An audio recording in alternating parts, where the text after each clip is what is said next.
President Bill Clinton.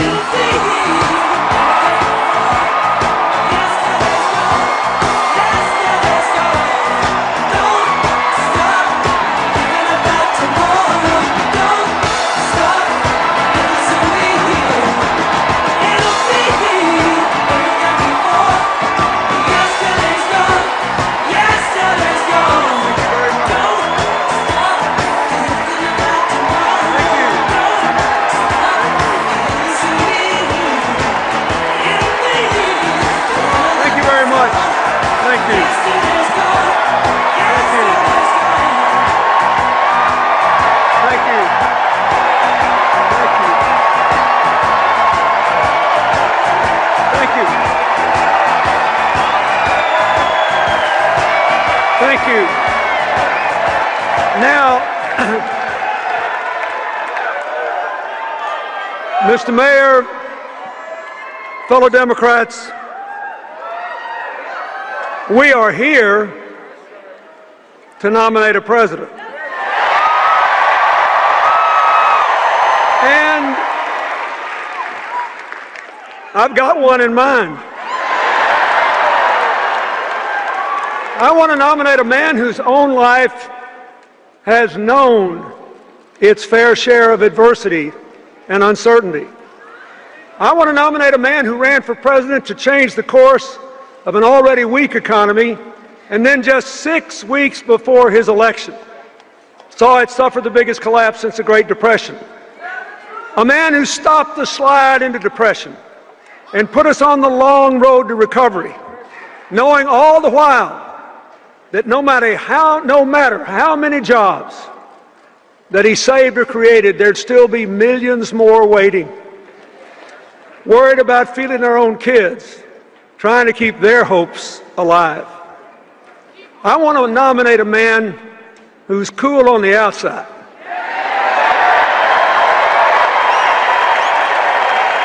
but who burns for America on the inside.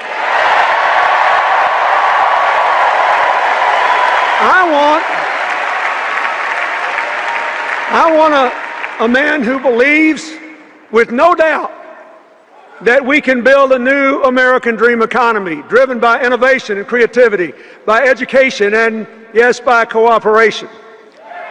And by the way, after last night, I want a man who had the good sense to marry Michelle Obama.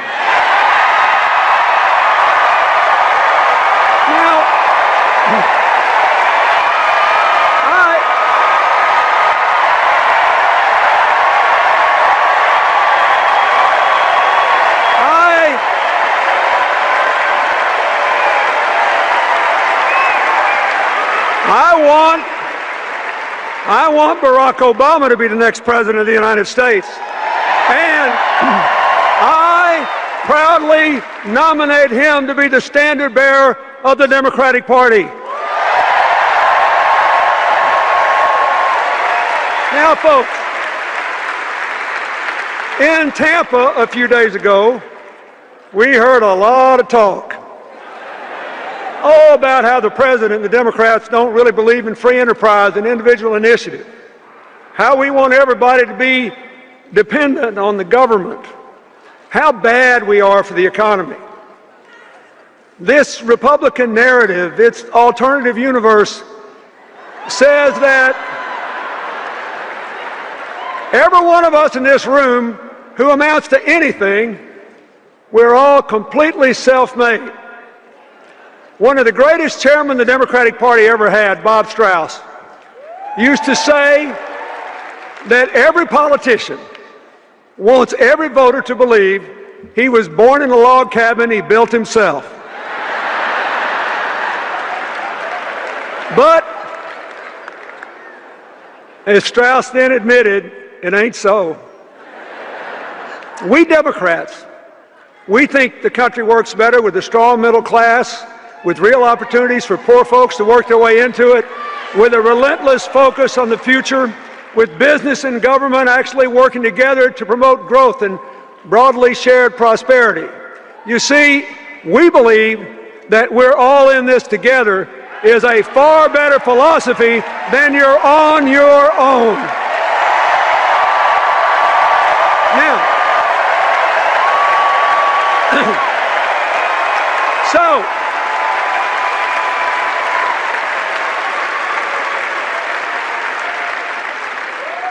who's right?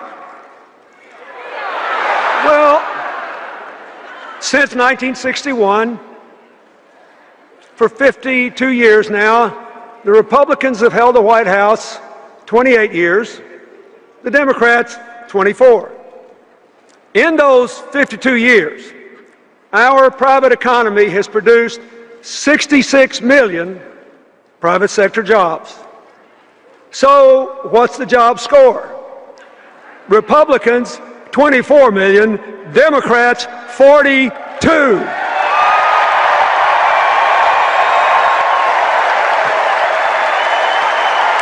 Now,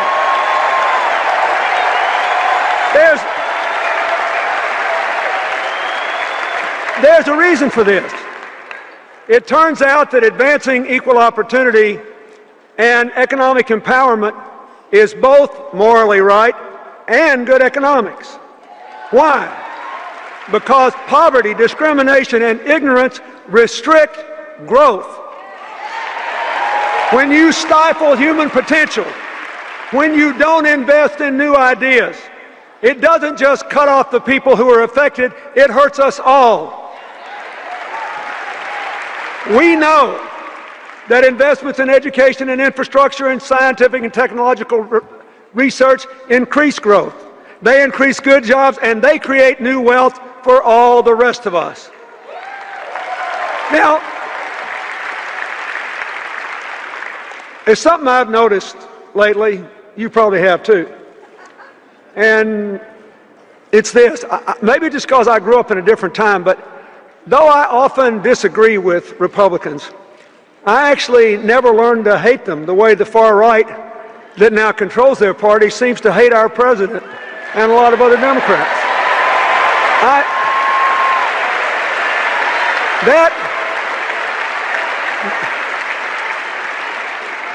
That would be impossible for me because President Eisenhower sent federal troops to my home state to integrate Little Rock Central High School. President Eisenhower built the interstate highway system. When I was a governor, I worked with President Reagan in his White House on the first round of welfare reform and with President George H.W. Bush on national education goals. I'm actually very grateful if you saw from the film what I do today, I have to be grateful, and you should be too, that President George W. Bush supported PEPFAR. It saved the lives of millions of people in poor countries. And I have been honored to work with both Presidents Bush on natural disasters in the aftermath of the South Asian tsunami, Hurricane Katrina, the horrible earthquake in Haiti. Through my foundation, both in America and around the world, I'm working all the time with Democrats, Republicans, and independents. Sometimes I couldn't tell you for the life who I'm working with because we focus on solving problems and seizing opportunities and not fighting all the time. And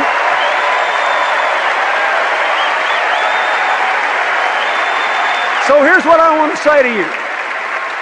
And here's what I want the people at home to think about. When times are tough and people are frustrated and angry and hurting and uncertain, the politics of constant conflict may be good. But what is good politics does not necessarily work in the real world. What works in the real world is cooperation.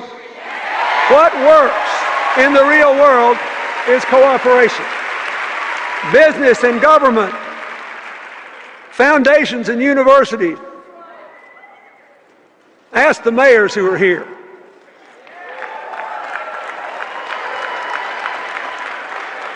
Los Angeles is getting green and Chicago is getting an infrastructure bank because Republicans and Democrats are working together to get it. They didn't check their brains at the door, they didn't stop disagreeing, but their purpose was to get something done.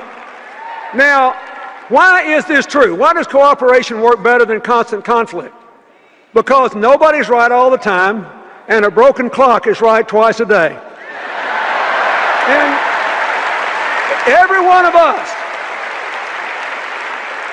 every one of us and every one of them, we're compelled to spend our fleeting lives between those two extremes, knowing we're never going to be right all the time and hoping we're right more than twice a day. Unfortunately, the faction that now dominates the Republican Party doesn't see it that way. They think government is always the enemy, they're always right, and compromise is weakness. Just in the last couple of elections, they defeated 2 distinguished Republican senators because they dared to cooperate with Democrats on issues important to the future of the country, even national security. They beat a Republican congressman with almost 100% voting record on every conservative score because he said he realized he did not have to hate the president to disagree with him. Boy, that was a non-starter, and they threw him out. One of the main reasons we ought to re-elect President Obama is that he is still committed to constructive cooperation. Look at his record. Look at his record. Look at his record. He appointed Republican secretaries of defense, the Army, and transportation. He appointed a vice president who ran against him in 2008. And he trusted that vice president to oversee the successful end of the war in Iraq and the implementation of the Recovery Act. And Joe Biden did a great job with both.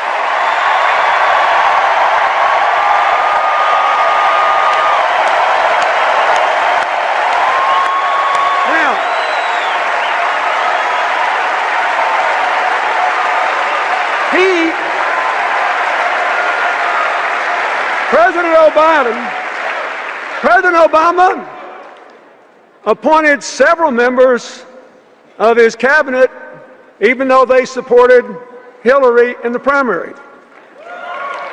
Heck, he even appointed Hillary.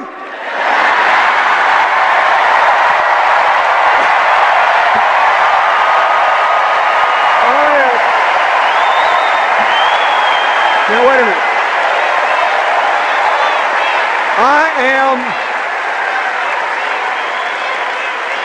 I am very proud of her. I am proud of the job she and the National Security Team have done for America.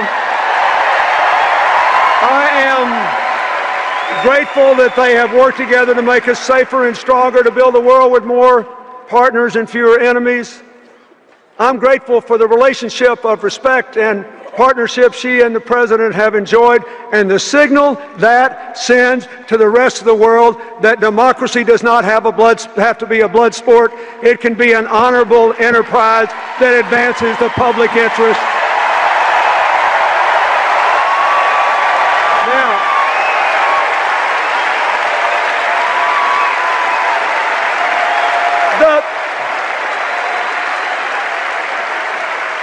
Besides the National Security Team, I am very grateful to the men and women who've served our country in uniform through these perilous times.